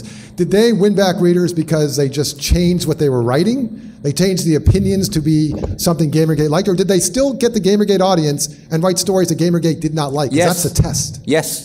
There were a number of very vocally anti-Gamergate people at the Escapist who remained there while all these changes were going on. And you're saying that that Gamergate still accepts that? They didn't like those articles, but they accepted what Escapist was trying to do. I mean, like I said, it's just be sincere. When most places were trying to shut down any discussion, the Escapists had allowed discussion to happen on their forums, and their servers were DDoS. That was their servers were attacked to try and silence the discussion. So it's just, if you're sincere and you're transparent and you're fair, that's really all you need to do. I think one of the crucial things they did that a lot of games news sites didn't, and a lot of mainstream news sites didn't when they covered Gamergate, is that in the first couple of months, the Escapists went out and interviewed supporters on both sides. That happened barely anywhere else in the coverage of Gamergate. That's something we're going to talk about in the afternoon. Do you guys have anything to add real quick? I'm just wondering about the premise of the question. Do these sites feel like they need to win back some type of trust? Do they feel like they lost trust? I mean, has their advertising revenue really fallen that much? Do they? I mean, how big percentage of the gaming industry is Gamergate? So Gorka said they lost 7 figures of ad revenue due to Gamergate. Right. We don't know what those 7 figures are. Could be between 1 million and 9.9 million. And that wasn't enough for them to change their policies, or for them to, like, I guess after they said that, did you see an improvement in ethical conduct by their writers, their reporters? Well, after Gamergate, they did go back and add disclosures to a lot of, say, Patricia Hernandez's articles. Patricia Hernandez, but Nathan Grayson still doesn't have disclosures on his articles. But I want to say something about that revenue stream thing, though. There's an article came out last week that I shared on my Facebook page about this revenue stream. I think it's not just about readership that's making them lose money. It's about all these people using all these ad blockers and everything else. So if somebody says I've lost, $7 million on blah, blah, blah, it really doesn't mean that they've lost readership. It usually means that, they've just lost money. But money comes from people coming to your site and what's been generated from the ads on that site. So that's really why, if somebody says, as Lynn just mentioned, if somebody says, we've lost $7 million, blah, blah, blah, it doesn't mean you've lost $7 million because people aren't reading the site. It just means that people may be reading the site, but they're blocking all these ads, because that's how you get most of those metrics. Derek, actually, I'm sorry to correct you. In the case of Gamergate, they actually did lose the ads because Gamergate personally, we had campaigns to mail the advertising. Yeah, I'm aware of that. But what I was saying is that when Lynn mentioned that, well, actually, I don't want to get too far into that, because part of this is our afternoon discussion about covering online movements, how Gamergate actually approaches things. I do want to do this. We only got a couple of minutes left. Based on this conversation, I would love for each of you to just give a wrap-up of what you learned today, what you think should happen after today. Because I've heard a lot of people ask me, well, if Airplay happens and nothing happens afterwards, what was gained, what was lost? Is anything gained or lost just by this? Do we need to implement some of those ideas? Will they help?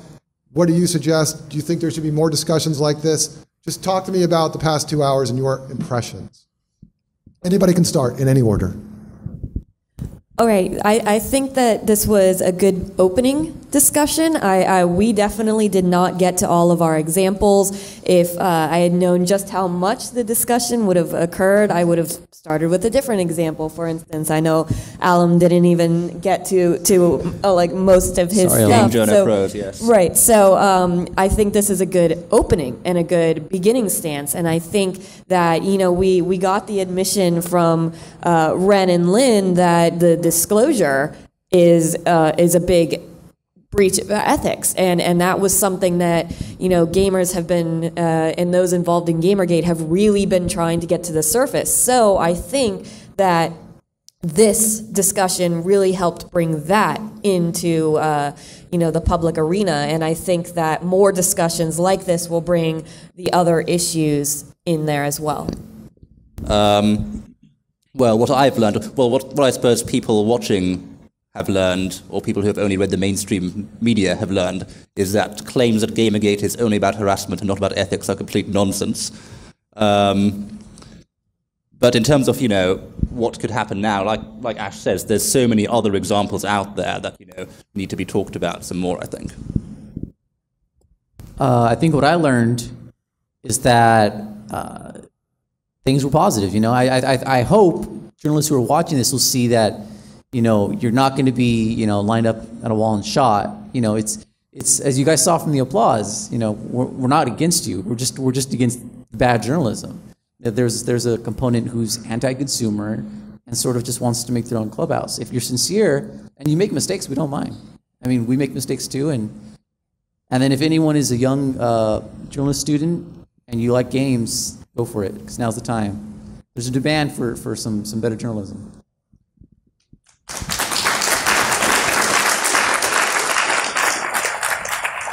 I learned that if you talk about Gamergate on the internet, Adam Baldwin will misconstrue your words and tweet them back at you. Yeah. No, I'm familiar with that. I'm here today because I think everything is worth talking about, right? Like, I still am deeply skeptical of so many things involved with Gamergate, but it's great to hear that, we were able to confirm that there are some ethical issues in journalism, and there are. I mean, there are ethical issues in plumbing, there are ethical issues in everything. And we pointed some out today, and awesome. For me, I think it would just be to kind of stress the point that there are resources that are there that are free for any journalist, anyone writing, whether you're a gamer or not, and don't be afraid to contact those people. I mean, the ethics hotline, we literally for SPJ have someone that checks that almost every day or every other day, and they respond to it, whether it's an email, a phone call back. I mean, that's what we're here for, so use us. That would be the first thing I would say. Two, I mean, me personally, feel free to ask me. I mean, I can definitely help. I mean, I'm one person though, and I have a full-time job, but I definitely, want to help further this conversation. I think as people, as gamers, I would also say, talk about these issues. I think talking about it, talking about the coverage is good. I also, though, would encourage, for me, being respectful, I think, is huge, and it gets you a lot further than attacking, in my opinion. It may be louder when you attack, but if you're respectful, I think people pay more attention. So that would be the last thing that I didn't get a chance to say, but I think it goes a lot further, and I think what Michael was saying about having someone just sort of maybe talk about these issues as sort of an expert or kind of an authority, when you do it with the respectful tone, but you still get your point across, I think it comes over and it's taken with more authority, so. Yeah, I just want to say that at the end of the day, this is never going to end until the journalists who are writing about gaming stop branding gamers, especially Gamergate, as a hate group. I've said this from day one, it's a non-starter.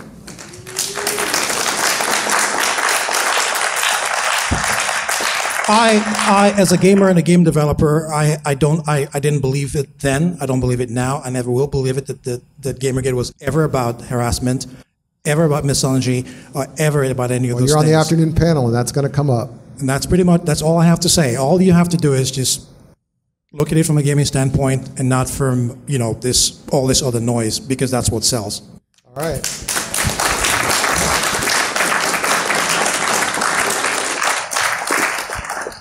All right, so after lunch, we're going to come back and we're going to talk about how to cover online controversies like Gamergate. This side stays the same. This side's going to be a little different.